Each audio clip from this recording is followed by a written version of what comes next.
Ndị be anyị ngwadalụ dị nnenu anyị si ka ụbọchị nkịta mana na anyị na mma anyị si ka nkonye chiri ya zelụkwa dịka o si dị ya bụ Eastern News 24 ka anyị si wee na-ewetara ya bụ ozi nje gị n'ugbu a gbasịta maka ya bụ ife na-eme na Eastern Region and the entire nation. Please pay attention to this update anyị ji maka ya wee bịa n'iru akwụkwọ n'ụbọchị uruchi nkịta. Alright, ozi ewetara unu bụ according to the Biafran activist wetara ya bụ ozi as he quote. Breaking news. Biafran Commander Gentle Yahoo stay on the news. As Nigerian army yet to confirm his capture, hear the news in details. This news about according to TVC News. Gayabo, if you're one of the activists who need to basta makayabo ojide nke ejidele one of the Biafran Liberation Army Commander Gentle Yahoo mo bezoku ko base ko bụ geya bi fe dịka ihe ga-esi ya kabalo kidara na kana comment TV channel din tegi. Over to you, sir. Part of his gang. Many people have been worried that why should we have this kind of individual on the loose, taking lives and generally doing whatever pleased him. So, and we challenge the security agencies to deal with the matter. Yes. So, in the past, efforts have been made to capture him and bring him to justice. But this time around, the Nigerian Army 34 Division, 34 Brigade under 82 Division in Enugu. The 34 Brigade is based in Owerri. Okay. So they stormed his community, the community that is Aku Ihube. It's a village in Okigwe local government that shares boundary with Imo and Abia, shares boundary with Abia and Anambra. And they went on foot. The soldiers trekked for close to 4 hours. You know, they didn't want to use armored vehicles like they did in the past. It was more like a commando nation. And they had his house surrounded. Then the strike team went in. Gentle's boys were firing from the ceiling, and our troops returned fire, open fire. And when they saw that the guys who were firing from the roof were not going to come down, those on the outer cordon continued to fire. The army had no choice but to set the building ablaze. Once the building was set ablaze, 2 females and 3 males jumped out of the building. They attempted to escape, but the army opened fire. There were still 3 persons left in the roof who refused to surrender, to come out. They remained there. One of them was his 2IC, who eventually jumped out and scaled the wall. But the troops fired on him. They killed his 2IC, and the 2 females, the 2 women who were with them, were also killed, as well as 2 males. But at this time, what I can report is that the soldiers recovered those 2 corpses of the male fighters, but they cannot confirm yet whether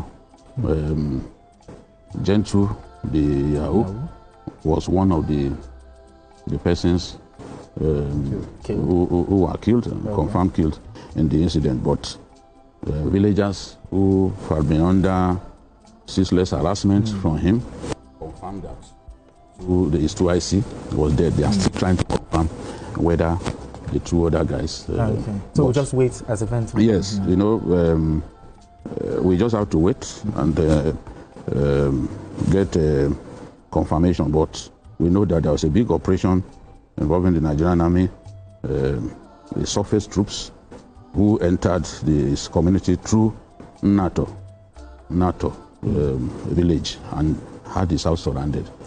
No escape for him. It's possible that he's one of the dead, but they are in the process of confirming that. Identifying. Yes, and it's possible that he found a way to escape. We cannot say categorically at this time.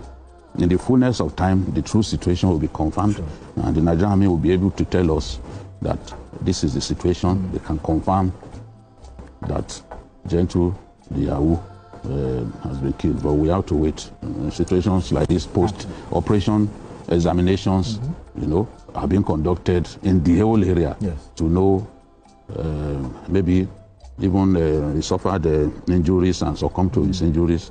We don't know yet. But the army is urging patience at this time so that they can confirm to us whether indeed he was one of the people who were killed in that operation. But kudos to our troops for the sacrifice, walking on foot right up to his village, so that they will not know that they were coming, because in the past they used armored tanks and all that. The rumbling of tanks sometimes notify the enemy that look, the enemy that the army was on the way. But this time around, they tried to surprise him by going on foot.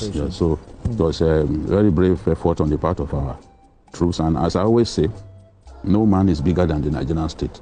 If Gentle the Yahoo survives this, I know that his days are numbered. He will eventually be made to pay for and it shows that there's no hiding place. Yeah, if they know, once they identified his house, they had to go there. They went to his village, Ehube village, and then entered this village through NATO on foot to make sure that they had the building surrounded to block any opportunity for him to escape. And his fighters were killed. Well, they are trying to identify him, whether he was one of the people killed. Okay. I mean, but what does this say about the security operations in that region for them to, because I saw that video, it was really gory, but what does this say that the Nigerian army went there, the intelligence was right, and... No, you know, you just said something. You commit a crime in Nigeria, and you put it out there, there's no how that won't get you. Absolutely. You know? So it shows that the Nigerian army is working, and we just have to, you know, commend them. You know, going by foot, you know, from where they were to where they wanted to deal with that person and get that Gentle the Yahoo. You know, if you look at the kilometers, it's very, very far. Very far. It's very far. But they decided to take that risk, and also to ensure that people in that community, you know, breathe a sigh of relief. You know, because right now we need to get that, you know, confirmation. And I'm very sure by the time we finally get the confirmation that it's gone, you know, you will see that the people in that community will be so excited and happy. it will also send a signal to others. Exactly. You know, because there are so many of them who, in the guise of agitation, you know, in the guise of agitation, they have, you know, instilled fear in the minds of people. And that is, I'm not sure that is what those who said, let there be this particular, you know, nation come out. It shouldn't be about instilling fear on communities. But I want a situation whereby this will send a signal to others across the country that wherever you are, if you are committing crime and you think that you want to be bigger than the Nigerian states, they will deal with you, no matter who you are. Because I know that there are so many of them like that, you know, because they have guns, they have money, you know, and they are being backed by some people that we don't know. But I know that at the right time, you know, they would also face the music. Now, another thing is, now that we're hearing reports that, okay, he's been killed, he's not been killed, how do we make sure that, what measures should the Nigerian army or this the security agencies put together when it comes to retaliation from his loyalists? Well, you can't be too careful. Soldiers know that the job that they've elected to do is a very dangerous one. Ambushes are common with this kind of adversary. Attack on convoys, attack on even checkpoints, military checkpoints are common. So we've lost many soldiers through this. They will need to continue to be vigilant. They should be ready to take the battle to the enemy, which is what they have done today. I'm really proud of our soldiers from the 34th Brigade, Oweri, who went on this mission. And I pray that there's no casualty on their side. And I pray that there will be more successful commando-like operations as we have seen. This is the way it's done in Israel, in America. You take the battle to the enemy, you take the enemy by surprise. Yeah. It still remains take them out of the best surprise still remains the best strategy that the military can deploy. Once we take the battle to them, rather than reacting all the time, in no time we will have dealt severely with these people, and that's what we need to do. All of these bandits, terrorists, people know their hideout. You can imagine this guy's village, where he had been terrorizing people, was where our troops went to and encircled him, encircled the building. At the end of the day, set the building ablaze. They killed his fighters, including women, two of the women who are with him. Now, we need to do more of that. All of these big bandits, big terrorists, they have their bases. When the governor of Zamfara was saying that he knows the base of the bandits, it's not. I personally have even announced the location of Shekau Ogram. And there was a time that I got a report that Shekau's men were moving in the aftermath of the attack by Chadian troops. They were heading. I mentioned the location that they were going to. So it's not as if... So it's not hidden. No, people will see them when they are moving in large numbers. numbers. People will see them, and information will come. You can act on the information that you get, as long as you are not being sent on a wild goose chase. Well, I'm glad the Chief of Defense Service said you don't need order. Once you know, just go after there. Yes, but the problem is some commanders, when they see a potentially big operation, they are worried because they know in the aftermath of that kind of combat, many lives could be lost. Many casualties. So, yes, and usually when you go into battle and you lose many of your fighters, many of your soldiers, that commander's job exactly it's at stake. It becomes something at stake. So a lot of them are usually worried. We are not like Saddam Hussein, for example. You know, Saddam Hussein told the Americans, he said, your society can't stand 50,000 dead in a war. He said, in the battle for Fao Peninsula alone, I lost Fao Peninsula, just one phase of the battle, I lost more than 50,000 troops. That's in the war with Iran. One phase, he lost more than 50,000, and he continued the war. He said, but your own society can't stand 50,000 dead in a war. 50,000 died in the Vietnam War. America didn't lose Vietnam War. Every phase of the Vietnam War, America won. But the casualties were high. And the people kept saying, okay, come back home.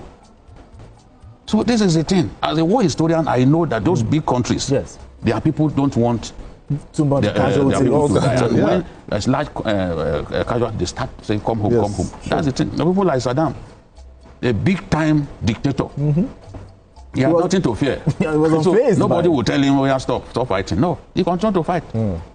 He continued to fight. That war, you know, that the Iran war, hundreds of thousands of people were lost. But they continue to fight. So this is the thing. Commanders are always afraid to lose people in battle.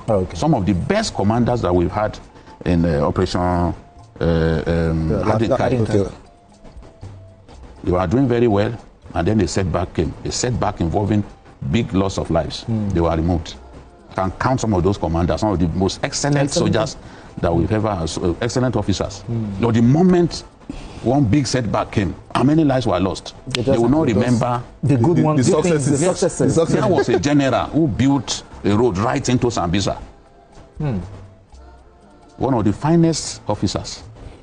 They built a road leading into Sambisa to make it easy for troops to advance on that area.